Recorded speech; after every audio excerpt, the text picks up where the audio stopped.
Creativity is a curse. I believe that with all of my heart. The ideas infect you, distract you, push you and pull you in different directions. Yet, for all of that, it can also be a blessing. In my case, it both drove me mad and kept me sane at the same time. But more importantly, it kept me alive. There have been moments of darkness in my past where world lost all sense. The great noble ideas of faith, love and family turned out to be a bad joke, and an untasteful one at that. And I did consider typing out the last sentence of my own life and ending the story short. Closing the book made more sense to me then than daring to turn the next page. But my creativity, my desire to create, kept me alive. I couldn't end my own story. After all, I didn't finish writing my last chapter. I didn't figure out what to do with those two characters, how to describe that or that location. Now, this is a 10K special, so I wanted to be something special. But I am not going to tell you exactly what happened to me personally. That's not a story I think I will ever want to share beyond those I consider close friends. Instead, I will tell you about the world I created, the world where I placed my stories, several books worth in fact, all of which turned out to be not that well written, though I do hope that one day I will get a chance to get back to that project and write my own book. So, my darlings, if you allow me, let me tell you about my old writing project that kept me alive. Fateless.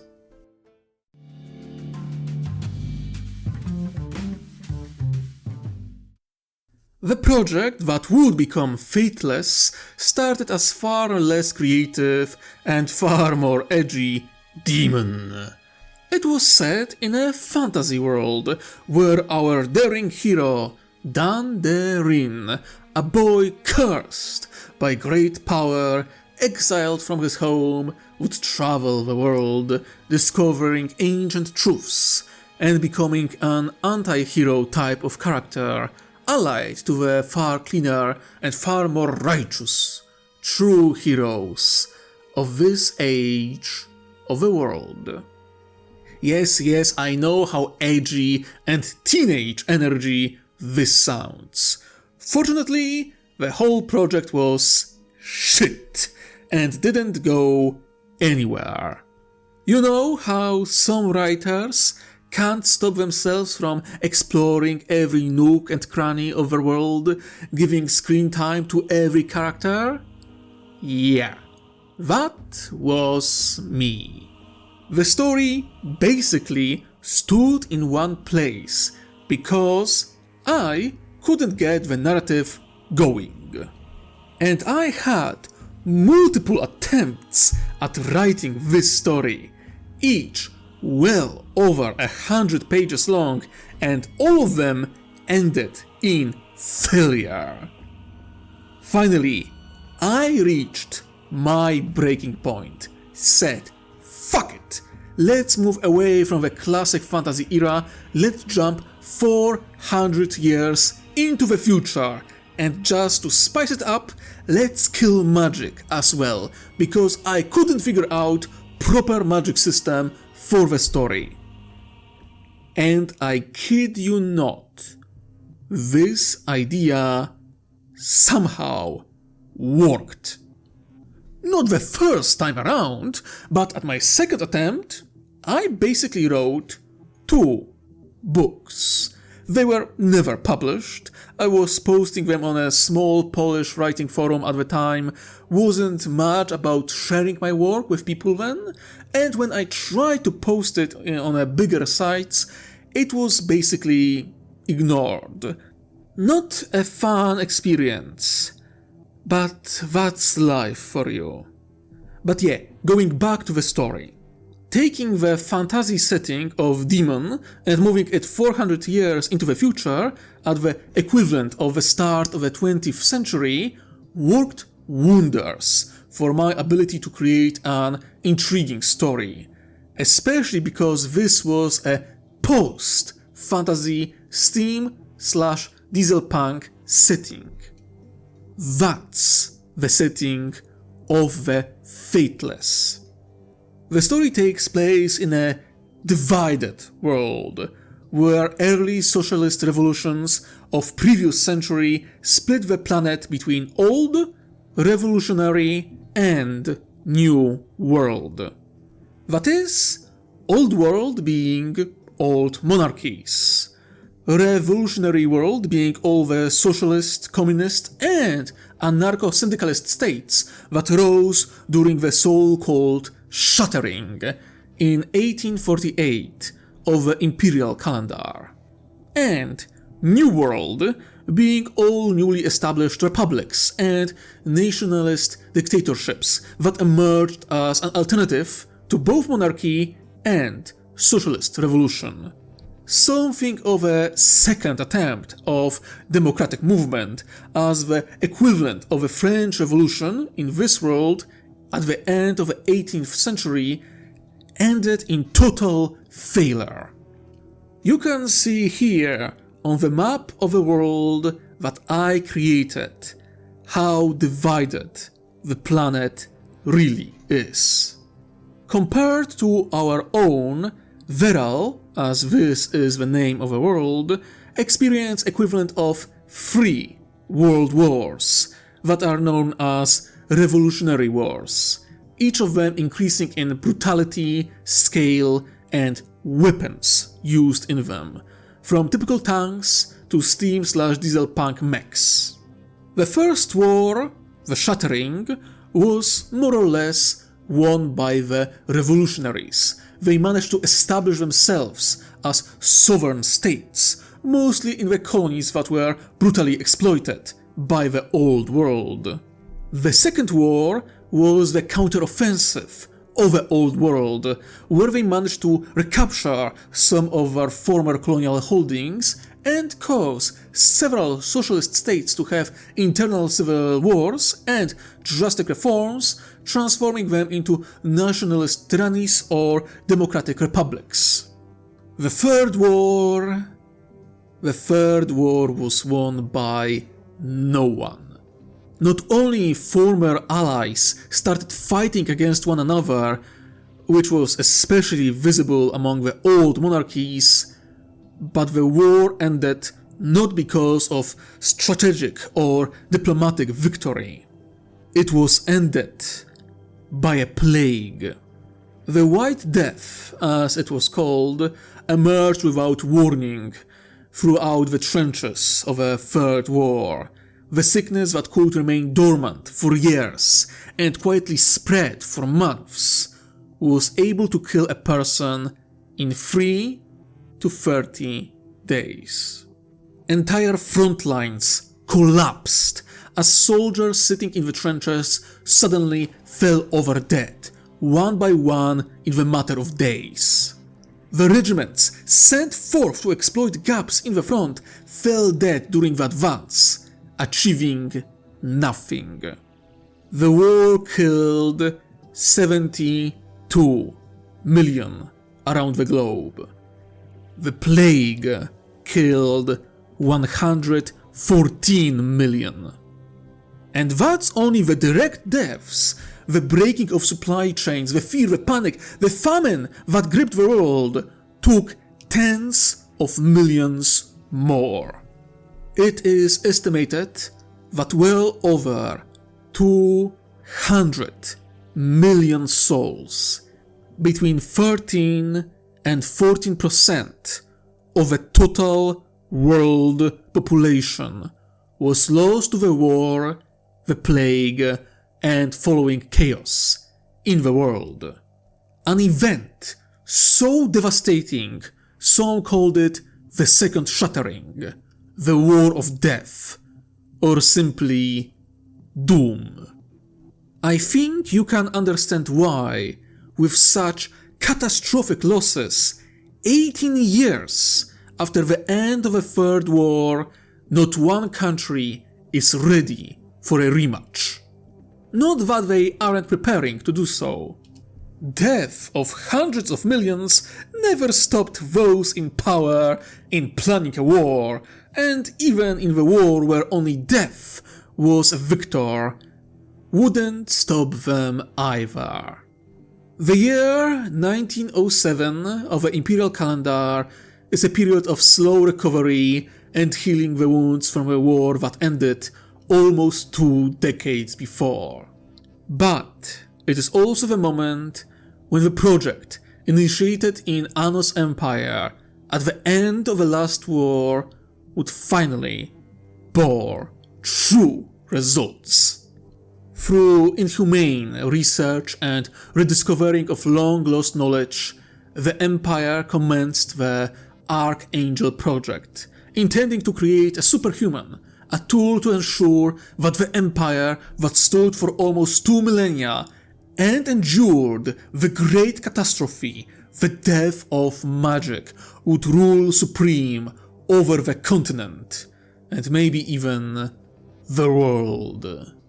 I won't go into the details about the plot, because I hope to one day return to the Fateless project and transform it into a proper novel that all of you could enjoy. It was intended to be a series of missions on which main character, Francis Adler, is sent to accomplish. He would discover things not only about himself and the world, but about the realms that for so long were cut off from the material world. Because, my dear viewers and listeners, after 400 years, magic slowly returns to the world. One can only imagine how return of this power would shake the already unstable reality of this world. And, if you allow me, I wanted to tell you more about this element of world building, because it's one of the more fun aspects of the entire setting. You see, Fetum, as this is the name I gave the entire universe in this setting, is made out of 3 realms. You already know of Veral, the physical world. That's where numerous species reside and where gods, dragons and spirit alike played their games of power and influence. It's also the only realm where there is no naturally occurring magic. It is the flow of energies between the other 2 realities that allow magic to exist in this realm. So let's talk about the other 2. Verati is the realm of order, where once titans and now gods reside. It's reality of hierarchy, structure, knowledge and progress. The realm standing above that of immortals. Midos is the realm of chaos, place where spirits, fairies, demons and other creatures of no form nor name reside. Hundreds of minor and major entities constantly combat over influence, all of it flowing below mortal realm, under the surface, in the roots of the earth. Yes, D&D alignment chart was partial inspiration. Veral, neutral. Midos, chaotic. Verati, lawful. I didn't really split the entities between good and evil too much, with one exception.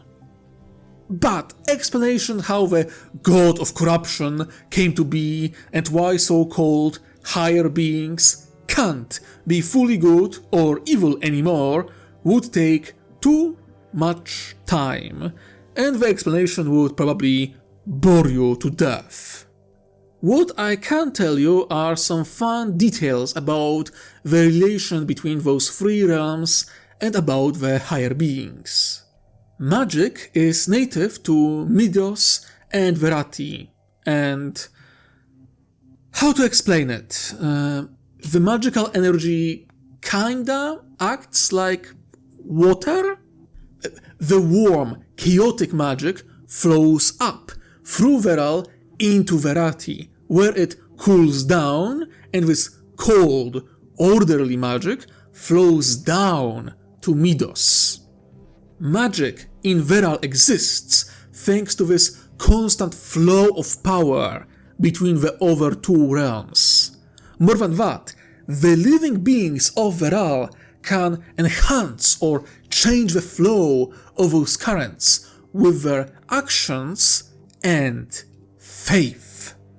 The fact that so many different fantasy races exist in Veral, everything from elves and dwarves to cyclops and gnomes, is because the higher beings, the titans and later on the gods of Verati, the spirits and demons of Midos, and even enigmatic dragons of Veral itself, desire to enhance the might of those currents, and the same way make themselves even more powerful. And of course, because in many ways those entities are somewhat selfish, all desired as much power for themselves, which is why each of them created their own magic system. That's right, I created 3 incompatible magic systems for a story set in a post-magic world. I did say that writing made me mad and kept me sane at the same time. Anyway, 3 magic systems, where a magic user, with very few exceptions, must dedicate themselves to one of them and discard the other 2. The systems were called rings, and each is connected to their origins. Dragon Ring is heavily inspired by bending from the Avatar The Last Airbender. With it, the magic user uses their own body to direct the flow of magic. Very strongly connected to martial arts and monk paladin type characters. God Ring, also known as Titan Ring, focuses on runes and artifacts. The magic user created magic tools, and it is through them that they channel magic. Wizards, alchemists, artificers, that's the theme of this ring. Spirit Ring, also known as Demon Ring, if you are a bad boy, is about summoning a familiar, striking contracts with creatures of Midos, and directing magic through them. So, sorcerers, druids, warlocks, that's kind of a deal here. Creating those systems was important for the Fateless story because, while the Great Catastrophe is known as Death of Magic for an obvious reason, the connection between the realms wasn't severed completely. It's just, rather than great currents of magical energy flowing through Veral, there are very few oases where some old magic still reside, though it's stale and unmoving, and there are few places where small streams of power still flow. In this post-magic world, there are people who can still use magic, though they are very rare and their abilities very limited. And in the story, Francis would meet some of them and witness the potential of magic, its wonder and horror.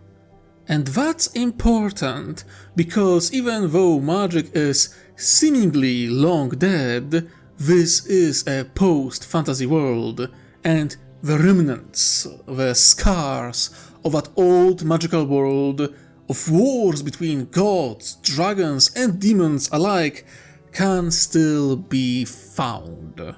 There are black towers that stretch kilometers into the sky, scattered around the globe, that no explosive and no gun can damage.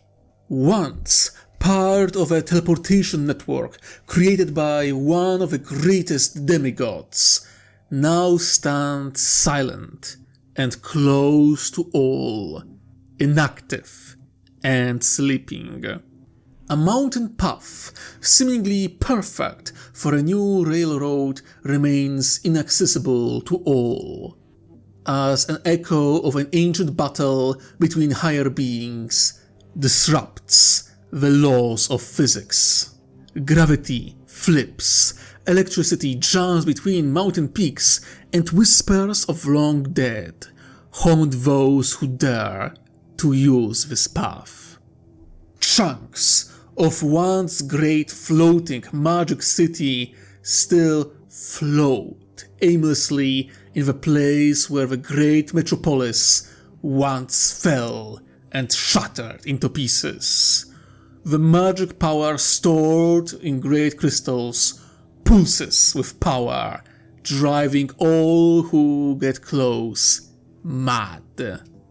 Monsters of ages past persist through the unexplored parts of the world, striking from the shadows and reminding everyone that for all the technological progress they experienced, there are still beasts out there that are the source of primal fear in all who see them. This, my darlings, was the world I envisioned. A world that was cut off from magic, yet where the echoes, the proof of that power, persist.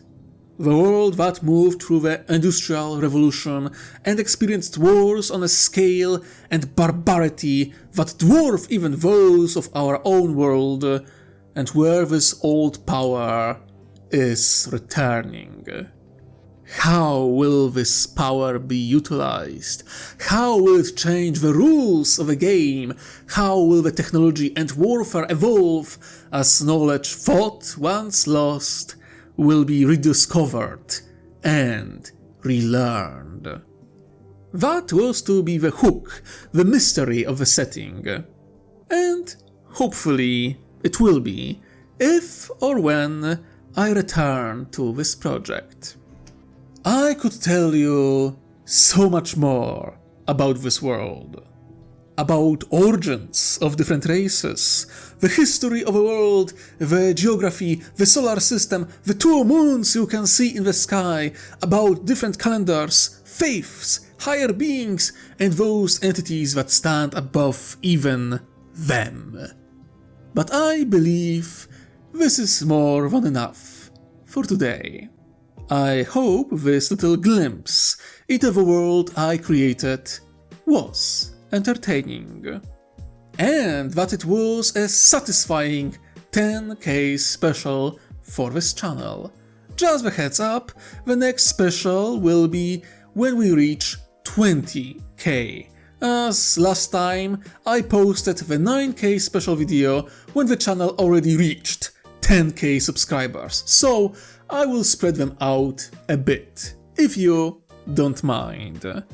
If you have any questions regarding this world, please ask them in the comments. I will do my best to answer them.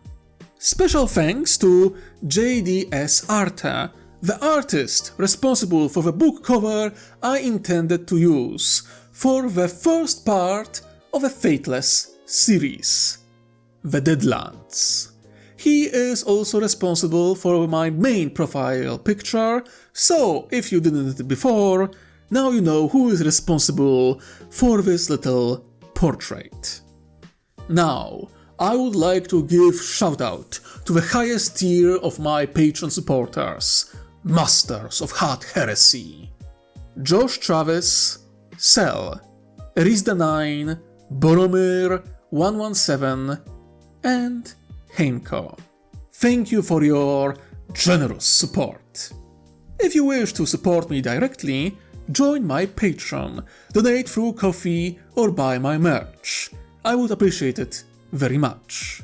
And of course, if you enjoyed this video, please like, comment, subscribe, and ring that bell. But I think that's it for today. Thank you for joining me, and I hope you enjoyed.